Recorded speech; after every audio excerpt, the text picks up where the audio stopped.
తెలంగాణలో political heat రాజుకుంది. గులాబీ party రజతోత్సవ సభలో కేసీఆర్ వ్యాఖ్యలతో మాటల మంటలు చెలరేగాయి.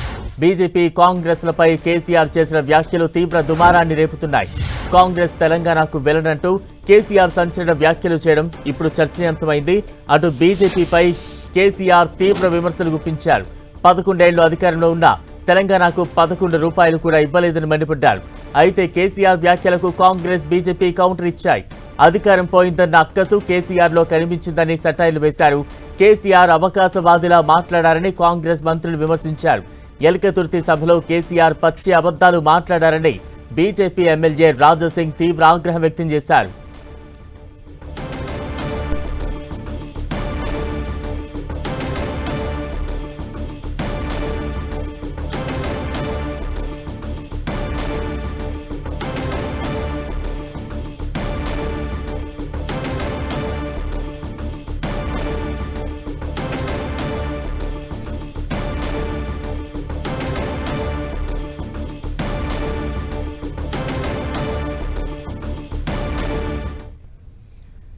ఎల్కతుర్తి సభా వేదికగా కేసీఆర్ చేసిన వ్యాఖ్యలు ఇప్పుడు రాజకీయంగా తీవ్ర దుమారాన్ని రేపుతున్నాయి.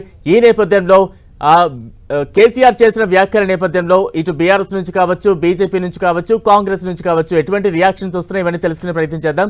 ప్రస్తుతం మరింత అప్డేట్స్ అందించేందుకు మా ప్రతినిధి సతీష్ లైవ్ లో సిద్ధంగా ఉన్నారు. అలాగే కాంగ్రెస్ తరపున వారి వెర్షన్ వినిపించేందుకు ప్రతాప్, ఇక బీజేపీ వెర్షన్ వినిపించేందుకు మా ప్రతినిధి అజయ్ సిద్ధంగా ఉన్నారు. ముందుగా సతీష్ దగ్గరికి వెళ్దాం. సతీష్, తాజా అప్డేట్స్ ఏ రకంగా అర్థం చేసుకోవాలి?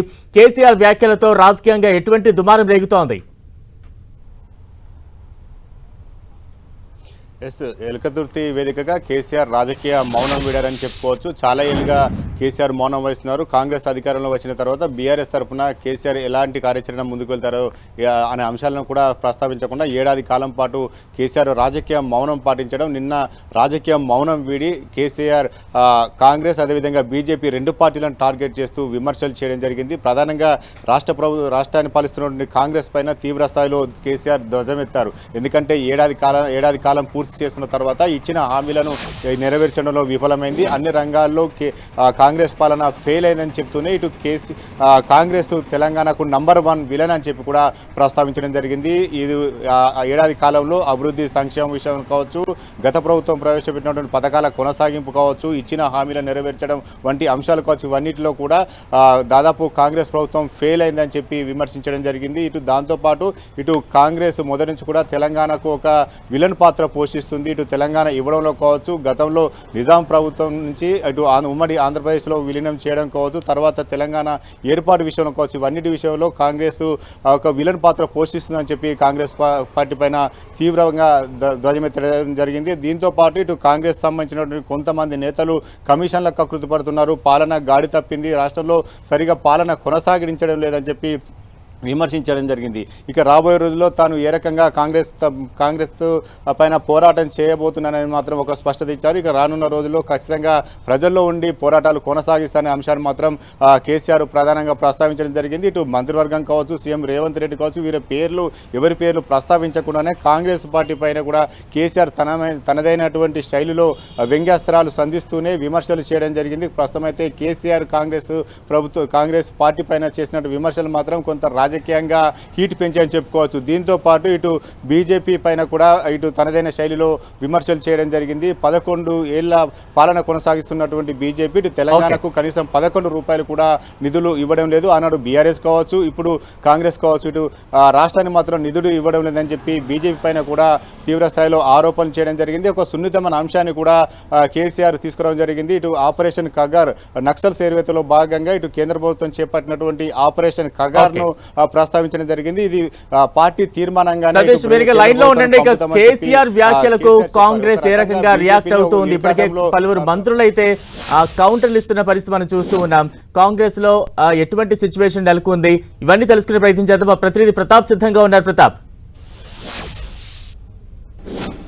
చాలా సీరియస్గా ఉందని చెప్పుకోవచ్చు. ముఖ్యంగా అది కేసీఆర్ చేసిన ఈ కామెంట్స్ను తీవ్రంగా తప్పుపడుతున్న పరిస్థితి. కేసీఆర్ ఎప్పుడు నిన్న చేసిన ఈ ప్రసంగంలో ఎలాంటి పసలేదు. ఆయన మళ్ళీ యథావిధిగా పాత చింతకాయ పచ్చడిలాగానే ఆయన ఆరోపణలు కూడా చేయడం జరిగింది. అలాంటి ఆయన చేసిన ఆరోపణలు కూడా ఎలాంటి వాస్తవం లేదంటూ కూడా కాంగ్రెస్ మంత్రులు నిన్న రాత్రే దీనికి సంబంధించి రియాక్ట్ కూడా కావడం జరిగింది. కేసీఆర్ స్పీచ్ ముగిసిన వెంటనే మంత్రులంతా కూడా రాష్ట్ర మంత్రులు పొంగులేటి శ్రీనివాసరెడ్డి గారి, పొన్నం ప్రభాకర్, జూపల్లి కృష్ణారావు, సీతక్క ఈ నలుగురు కూడా నిన్న సీఎం నివాసంలో దీనికి సంబంధించి కూడా సీఎం నివాసం వద్దనే మీడియాతో కూడా మాట్లాడడం జరిగింది. నిన్న రాత్రి మాట్లాడుతూ కూడా కేసీఆర్ తీరు పైన కూడా తీవ్రంగా విరుచుకుపడిన పరిస్థితి ఉంది. అయితే కేసీఆర్ మాట్లాడిన దాంట్లో ఎలాంటి వాస్తవం లేదు, ఆయన చెప్పిన దాంట్లో కూడా ఎలాంటి వాస్తవం లేదంటూ కూడా చెప్పిన కామెంట్స్ సంబంధించి కూడా ప్రభుత్వం చేస్తున్న అంశాలన్నిటి కూడా 1 by 1 వివరించుకుంటూ వస్తున్నారు. ముఖ్యంగా ఫ్రీ బస్సుకు సంబంధించి మహిళలకు ఇస్తున్న ఫ్రీ బస్సు సంబంధించి కేసీఆర్ చేసిన కామెంట్స్ను తీవ్రంగా తప్పుపట్టారు. అసలు మహిళలకు బస్సు ఉచితంగా ఇవ్వడం అసలు వాళ్ళ ఉద్దేశం ఏంటి అంటూ కూడా సీతక్క ప్రశ్నించడం జరిగింది. వారి కూతురు పెద్ద పెద్ద కార్లో తిరిగితే పేద మహిళలు బస్సులో తిరగడం కూడా జీర్ణించుకోలేకపోతున్నారా అంటూ కూడా ప్రశ్నించారు. 24 గంటల కరెంటుకు సంబంధించి కూడా ఎక్కడ ఎలాంటి అవాంతరం లేకుండా 24 గంటలు కరెంట్ ఇస్తున్నా కూడా కేసీఆర్ చూడలేకపోతున్నారు. ఆయన ఫామ్ హౌస్లోనే పరిమితం అవుతూ అసలు ప్రభుత్వం చేస్తున్న స్కీమ్స్ ఏంటి, వాటికి సంబంధించిన అంశాలు ఏంటి, ప్రజలు ఏమనుకుంటున్నారని ఆయనకు అవగాహన కూడా తీసుకోలేకపోతున్నారు. ఆయన బయటికి రావట్లేదు కాబట్టి ఈ అంశాలపైన ఆయనకు తెలియట్లేదు. అసలు ప్రభుత్వం చేస్తున్నది రుణమాఫీకి సంబంధించి కానీ వారి హయాంలో రుణమాఫీకి సంబంధించి కేవలం వడ్డీకి మాత్రమే పరిమితమైన రుణమాఫీ ఏకకాలంలో 2 లక్షల వరకు కూడా రుణమాఫీ చేయడం జరిగింది. దానికి 22,000 కోట్లను రుణమాఫీ చేయడం జరిగింది.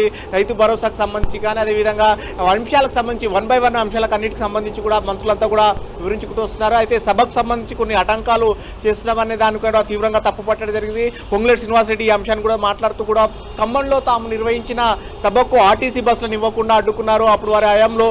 కానీ ఈసారి మాత్రం బీఆర్ఎస్ ఎన్ని ఆర్టీసీ బస్సులకు వాళ్ళు పర్మిషన్ కోరితే అన్ని ఆర్టీసీ బస్సులను కూడా ఇవ్వడం జరిగిందంటూ కూడా దానికి సంబంధించిన డాటాను కూడా చెప్పడం జరిగింది. ఇక్కడ ఆర్టీఏ కానీ ఇక్కడ ఎవరు ఎలాంటి ఇబ్బందులు పెట్టకపోయినప్పటికీ కూడా కావాలనే పసలేని ఆరోపణలు చేశారు. సభకు జనం రాకపోతే దాన్ని తప్పుపడతారు. అదేవిధంగా ప్రజల తప్పన్నట్టుగా బీఆర్ఎస్ను ఓడించడం ప్రజల తప్పన్నట్టుగా కూడా మాట్లాడుతూ ప్రజలపైన నిపన్ను వేశారు. అసెంబ్లీకి రాకుండా అదేవిధంగా అసలు ప్రభుత్వానికి ఎలాంటి సలహాలు ఇవ్వకుండా ఊకదంపుడు ఉపన్యాసాలతోటి సరిపెట్టుకుంటూ వచ్చారంటూ కూడా విమర్శలు చేయడం జరిగింది. సో మొత్తం మీద దీనికి సంబంధించి మంత్రులతో పాటు నేతలంతా కూడా కేసీఆర్ తీరును తీవ్రంగా తప్పుపట్టారు. రైట్, థ్యాంక్ యూ ప్రతాక్. ఇక మనం అజయ్ దగ్గర వెళ్దాం. మొత్తంగా ఇటు బీఆర్ఎస్ వ్యాఖ్యలు కావచ్చు, మరోవైపు కాంగ్రెస్ రియాక్షన్స్ కావచ్చు, వీరెన్నింటికి సంబంధించి మరింత అప్డేట్స్ అందించేందుకు మా బీజేపీ ప్రతినిధి అజయ్ సిద్ధంగా ఉన్నారు. అజయ్,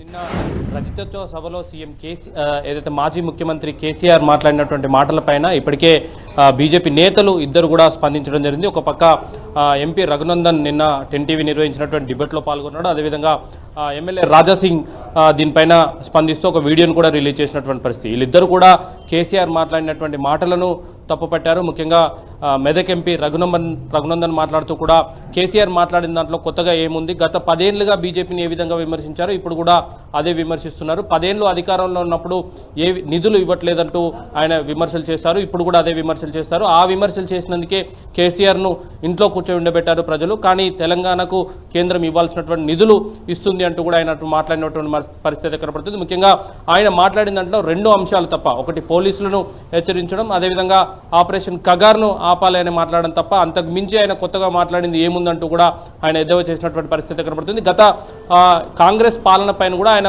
విమర్శించిన దాంట్లో కొత్త అంశాలు ఏం లేవు. గత కొద్ది కాలంగా బీఆర్ఎస్ నేతలైనటువంటి కేటీఆర్, హరీష్ రావు విమర్శిస్తున్నటువంటి విమర్శలను ఆయన వెల్లవేశాడు తప్ప ఆయన కొత్తగా ప్రస్తావించింది ఏం లేదు అంటూ కూడా ఆయన మాట్లాడడం జరిగింది. అదేవిధంగా రాజాసింగ్ కూడా అదే స్థాయిలో కేసీఆర్ని అయితే విమర్శించినటువంటి పరిస్థితి కనబడుతుంది. కేసీఆర్ ఏదైతే రజతోత్సవ సభలో మాట్లాడినటువంటి మాటలన్నీ కూడా పచ్చి అబద్ధాలు, ఆయన మరోసారి అబద్ధాలు చెప్పి అధికారంలోకి వస్తామంటూ కూడా ప్రజలను మభ్యపెట్టే ప్రయత్నం చేస్తున్నారు. కానీ ప్రజలు మాత్రం డబుల్ ఇంజన్ సర్కార్ వైపు చూస్తున్నారు. గత కొద్ది కాలంగా జరిగినటువంటి ఎలక్షన్స్లో రిజల్ట్సే దానికి నిదర్శనం అంటూ కూడా ఆయన విమర్శలు చేసినటువంటి పరిస్థితి కనబడుతుంది. కేంద్రం నిధులు ఇవ్వట్లేదు అంటున్న వారికి చెబుతున్నటువంటి పరిస్థితి, విమర్శించుతున్న నేతలకైతే బీజేపీ నేతలు అదే స్థాయిలో కౌంటర్ ఇస్తున్నటువంటి పరిస్థితి కనబడుతుంది. ఏదైతే 5వ తేదీన నితిన్ గడ్కరీ వస్తున్నారు, ఇప్పటికే 1,50,000 కోట్లకు సంబంధించినటువంటి నేషనల్ హైవే ప్రాజెక్టులు ఇక్కడ వర్క్స్ నడుస్తున్నాయి. ఇంకా మరొక 5,000 కోట్ల ప్రాజెక్టులకు శంకుస్థాపన చేసేందుకు కూడా ఆయన 5వ తారీఖున రాబోతున్నారు. ఇన్ని నిధులు ఇస్తున్నప్పటికీ కూడా కేంద్రం ఏమి ఇస్తుందంటూ కూడా ప్రశ్నించడం అంటే అది సరైంది కాదు అంటూ కూడా బీజేపీ నేతలు అయితే మాట్లాడుతున్నటువంటి పరిస్థితి కనబడుతుంది. ముఖ్యంగా ఇటు రఘునందన్ కానీ రాజాసింగ్ కానీ మాట్లాడినటువంటి మాటలైతే కేసీఆర్ మాట్లాడిన దాంట్లో కొత్తది లేదు, పైగా అబద్ధాలు మాట్లాడారంటూ కూడా వాళ్ళిద్దరూ విమర్శన చేసినటువంటి పరిస్థితి కనబడుతుంది. Right, thank you Ajay.